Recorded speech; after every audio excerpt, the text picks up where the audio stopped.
ano po yung next steps niyo po for this? I questioned it doon kanina. Pinapahirapan pa nila ako. Ano sinabi nila? Dinetain nila yung tao dahil sa due process.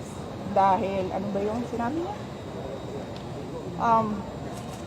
Walang due process ang pagpapatanggal kay Gloria Mercado at iba pang officials ng Department of Education. Ano sinabi ko kanina? The position of a USEC and ASEC is a position of trust and confidence by the appointing authority. Ngayon, ang appointing authority ng USEC at ASEC ng DepEd is the President of the Republic of the Philippines. Dapat tinatanong ng House of Representatives bakit tinanggap ni Pangulong Marcos ang resignation ng mga USEC at ASEC na yon sa Department of Education. Last question. Bakit nila pinipinalize si Yusek Lopez? Hindi ba dapat ang pinipinalize nila ang appointing authority?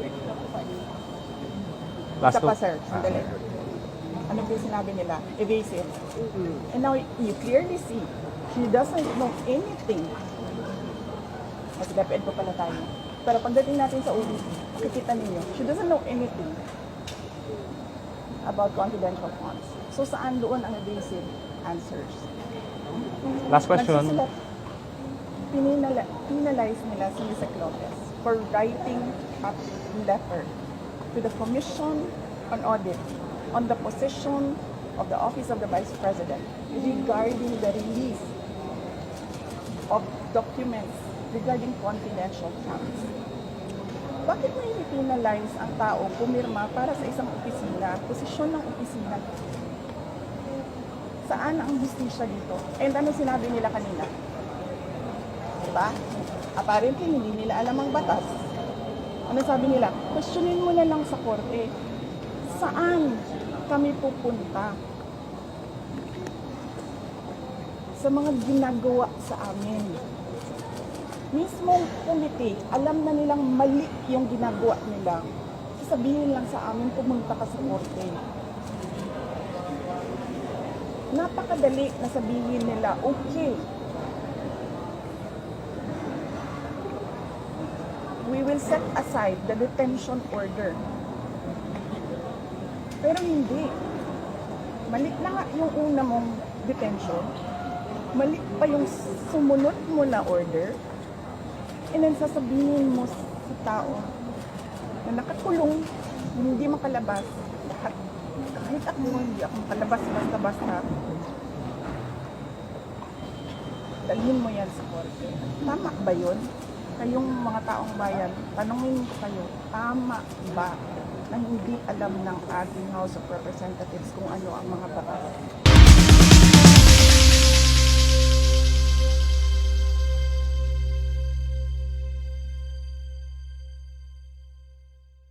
Kinontra naman ni dating Senador Leila de Lima ang naging pasya ng House Committee on Good Government and Public Accountability na mailipat ang kustodiya nitong si Office of the Vice President, Chief of Staff, Attorney Zuleika Lopez dyan sa Mandaluyong City, particular na sa Correctional Institution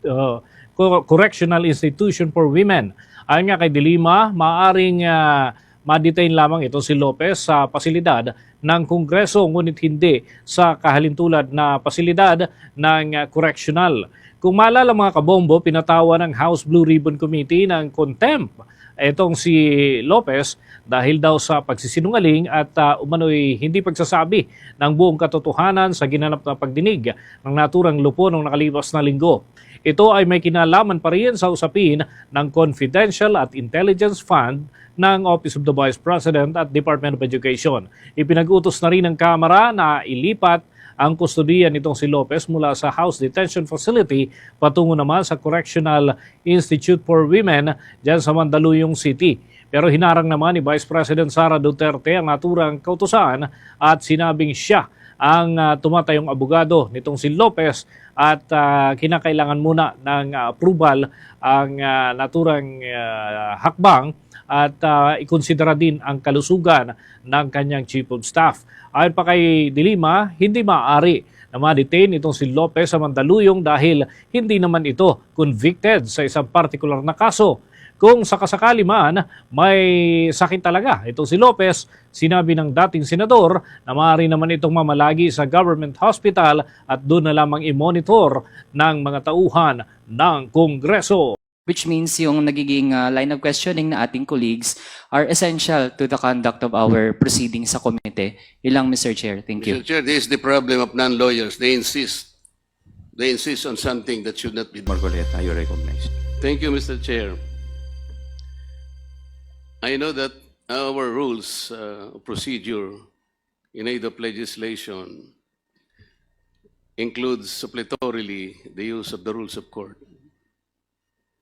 Under the rules of court, Your Honor, which are the rules being used in the courts of law, hypothetical questions are not allowed to be asked. Are we supposed to insist on asking hypothetical questions? Could you please be specific, Congressman Marcoleta?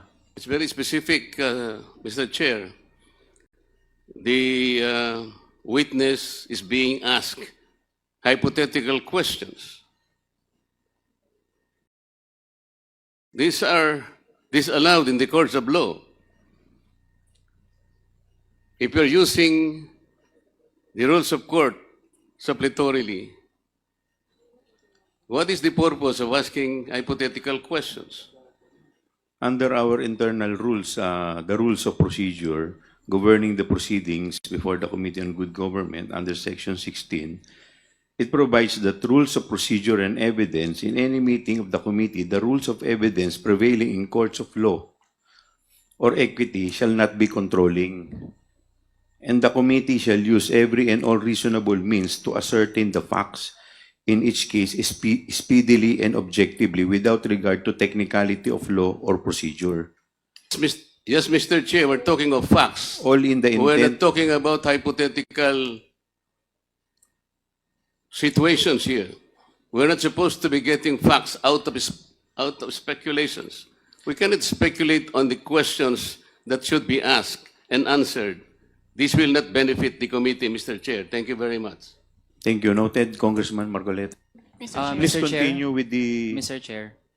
Congressman Dagdag lang po na Manuel. response, Mr. Chair, since always po ini-invoke na kung ano yung dapat na conduct ng committee, ano yung bounds ng mga discussions natin. Mr. Chair, again, ang ginagawa po natin ay in aid of legislation at hindi po tayo makakagawa ng mga batas, hindi natin maaral yung pwedeng maging mga batas kung hindi natin pag-uusapan yung mga posibleng scenarios kahit hindi pa nangyayari, Mr. Chair. We can't have good laws kung hindi natin pag-uusapan paano yan pwedeng ipatupad, paano yan pwedeng maabuso, which means yung nagiging line of questioning na ating colleagues are essential to the conduct of our proceedings sa komite. Ilang, Mr. Chair. Thank you. Mr. Chair, this is the problem of non-lawyers. They insist. They insist on something that should not be done. Noted, Thank you. Congressman. Ano po yung detention order para kay Attorney Lopez? Ano po yung next steps niyo po for this? I questioned it doon kanina. Pinapahirapan pa nila ako. Ano sinabi nila? Dinetain nila yung tao dahil sa due process. Dahil, ano ba yung sinabi niya? Walang due process ang pagpapatanggal kay Gloria Mercado at iba pang officials ng Department of Education. Ano sinabi ko kanina? The position of a USEC and ASEC is a position of trust and confidence by the appointing authority. Ngayon, ang appointing authority ng USEC at ASEC ng DepEd is the President of the Republic of the Philippines. Dapat tinatanong ng House of Representatives bakit tinanggap ni Pangulong Marcos ang resignation ng mga USEC at ASEC na yon sa Department of Education. Last question. Bakit nila pinipinalize si Yusek Lopez? Hindi ba dapat ang pinipinalize nila ang appointing authority? Last Isa pa, two. sir, sandali. Ano ba yung sinabi nila? Evasive. And now, you clearly see, she doesn't know anything. Kasi DepEd po pala tayo. Pero pagdating natin sa OVP, makikita ninyo, she doesn't know anything about confidential funds. So, saan doon ang evasive answers? Last question. Penalize nila si Yusek Lopez for writing a letter to the Commission on Audit on the position of the Office of the Vice President regarding the release of documents regarding confidential funds. Bakit may penalize ang tao pumirma para sa isang opisina, posisyon ng opisina? Saan ang justisya dito? And ano sinabi nila kanina? Diba? Apparently, hindi nila alam ang batas. Ano sabi nila? Questionin mo na lang sa korte. Saan kami pupunta? Sa mga ginagawa sa amin. Mismong committee, alam na nilang mali yung ginagawa nila. Sasabihin lang sa amin, pumunta ka sa korte. Napakadali na sabihin nila, okay,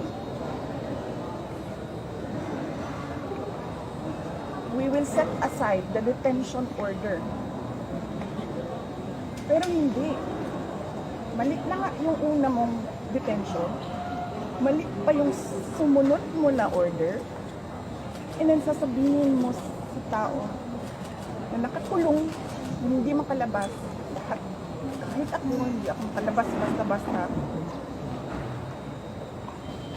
Dalhin mo yan sa korte. Tama ba yun?